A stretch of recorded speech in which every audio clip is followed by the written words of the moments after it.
కాంగ్రెస్ అగ్రనేత రాహుల్ గాంధీ ఇచ్చిన హామీ ప్రకారం కులగణన చేశామని తెలంగాణ సీఎం రేవంత్ రెడ్డి అన్నారు. ప్రజాభవన్లో బీసీ సంఘాలతో సీఎం భేటీ అయ్యారు. ఈ సందర్భంగా సమగ్ర కుటుంబ సర్వే చేసి కేసీఆర్ కాకిలెక్కలు చెప్పారని విమర్శించారు. స్వాతంత్రం వచ్చిన తర్వాత ఎవరూ కులగణన చేయలేదన్నారు. రాజకీయ అవసరాల భయంతో ఎవరూ కులగణన చేయలేదని తెలిపారు. తాము పారదర్శకంగా కులగణన చేశామని చెప్పారు.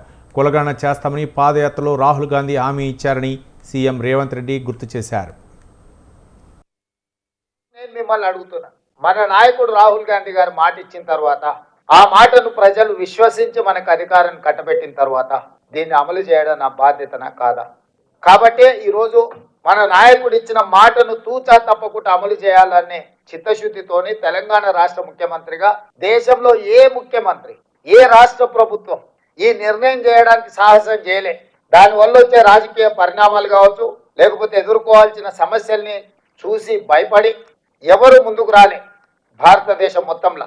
కానీ తెలంగాణ రాష్ట్ర ప్రభుత్వం రాహుల్ గాంధీ గారు ఇచ్చిన మాటను నిలబెట్టాలి అన్న ఆలోచనతోటి 100% ఈ విషయాన్ని పారదర్శకంగా ప్రజల్ని మమేకం చేసి ప్రభుత్వాన్ని పూర్తి స్థాయిలో ఇందులో ఈ కార్యాచరణలో, ఈ కార్యక్రమంలో ప్రభుత్వాన్ని పూర్తి స్థాయిలో భాగస్వాములను చేసి